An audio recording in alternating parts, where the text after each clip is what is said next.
Hi guys, when you're writing programs in Java, it's a really good idea to use an IDE. An IDE is an integrated development environment. The one we use in school is called Netbeans. Now the website I'm on here is Netbeans download page, which you probably would have seen. You probably might have had a few problems with. The reason is that Netbeans, if you just click the download button here, is only going to give you the program side of it, not the actual Java side of it.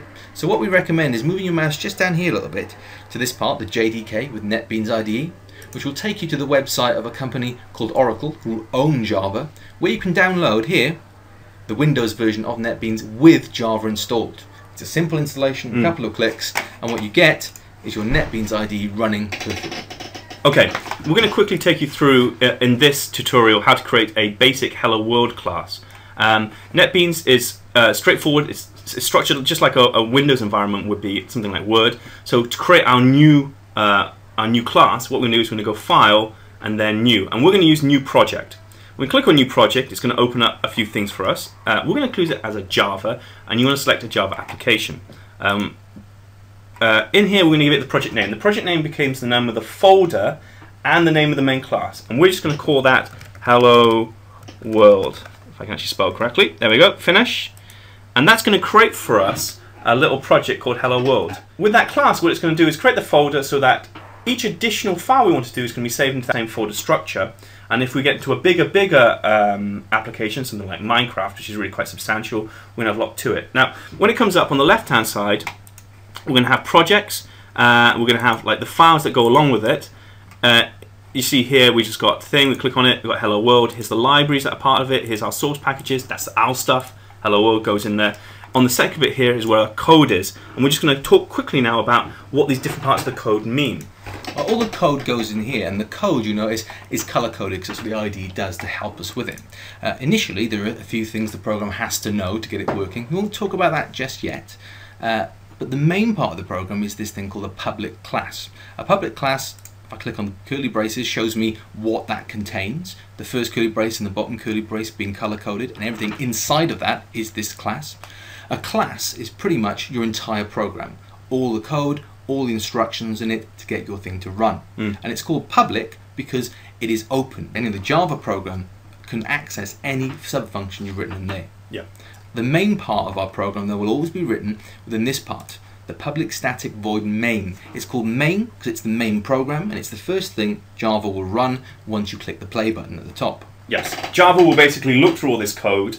It will look for class, first of all, defined as Hello World. If you see, that's the exact name we called it. So it's all linked together that way. And then it will look for where it says public static void main. It will look for that thing, and it will say, here is where the program starts. Here's where I will find my first code, which is where we're going to start today and put some code in and do our little function. Our first function we're going to do is where we all began. Me and Mr. Morgan were in the same place. We learned how to make make the computer talk to the world. So that's what we're going to do today. It's very simple, isn't it? And we're going to put our code just after this bit of grey text saying to do code application logic here. What that means is write your program there. I'm just going to go on. And just press enter after it. We're on line 18 now, and we're typing within the curly braces. And what we're going to use is a function called system. Now system dot brings up this autocomplete menu for us. So we can be lazy if we want and pick things from here. But I think Mr. Foster's going to be really cool and memorize this and type it all out. Indeed. Well, the nice thing is it's a hint sort of function, though, if you want to learn new things. Now, system.out.println is a function that's going to print whatever we say here to the console. And what it does at the end is it creates these brackets. Now, what we want to say goes in those brackets, and in this case, we want to say Hello World. Now, I'll have to use speech marks for it, though, and the reason I use speech marks is because what I'm actually putting out here is I'm putting out a string. String is a data type. I'm going to talk about that later, but it's important that we actually put it in that so it understands what it is and deals with it properly. There's an issue there, because what's it red? It's red, just like it would be in Word if we'd spelt it wrong. To me, that says there must be a problem. Well, we missed something out. We have missed something out here. What we missed so I'm going to pretend that I don't know what the problem is and move my mouse over the top of it, and you'll see that it suggests for me something, and it suggests I need to put a semicolon in at the end. Now, a semicolon, putting it in, gets rid of the error. What a semicolon is, though, so it's our equivalent of a full stop. It ends a sentence. In our case, it ends one line of programming code unless you have a curly brace. If it hasn't got a curly brace, it needs to end with a semicolon, which it does here, and it does here on line 5 as well. But should we give it a go? Should we see if it works? Absolutely, let's give this a run through. So you press the play button up here, and it builds the project, and you'll notice in this window at the bottom, it's now said Hello World. Success. Fantastic. Yeah, there you go. That is how you start building your program. It's very, very simple. You write all your code within the curly braces of public static void main. It does occur to me, what happens if we stick the system.out.println? What happens if we stick this somewhere else, like in the class? Let's move it around. Let's cut it from there. Let's stick it just within the class. So it's still within a curly brace, but of the class rather than the main program. And it's in the class, right? So what could go wrong? Already, we've got a red line. It doesn't understand it. It's giving us a random error message, illegal start of type. Let's try building it, see what happens. I got a gut feeling this is not going to go well. Oh, one or more products will compile with errors. Should we give it a go anyway? This is a world of pain coming your way if this happens. Let's give it a go anyway. That is the world of pain. Those red lines, that's not good. That is an error message. We can take that apart later on. This one is a bit pointless because all it means is this is in the wrong place. So let's get rid of it from there, put it back, then the curly braces, no red lines, click the play button, it builds it, and once again, hopefully, hello world. So let's go through the main things that people actually make mistakes in, mistakes that we've seen a lot.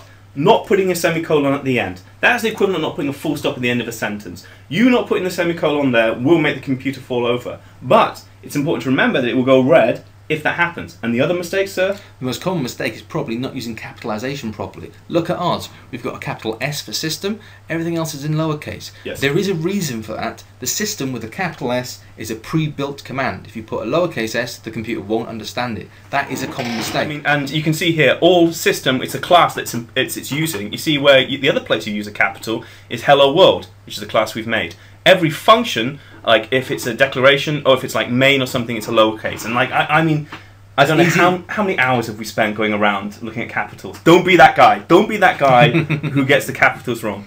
The final thing, obviously, is spaces. People sometimes will just stick a space in here. Oh, that's true. The space means that it's separating the commands, so the computer won't run it in the correct order. If we don't put a spacing ourselves and we're showing you a demonstration, you don't put a spacing.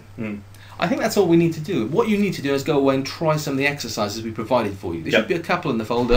Have a look at them, have a go. The first thing I think would be worth tinkering with and having to play with is try and put more than one sentence on the screen at the same time. You can try and figure that out for yourself. Hint, hint, copy and paste, see what can happen. It's all about practice. It's all about practice here, guys. You've got to go in here, you've got to go home, you're going to use these things, and you've got to experiment with it. Every single coder learnt and developed by practicing themselves, okay? And that'll be you. If you put the time in, you will get good at this. Full stop.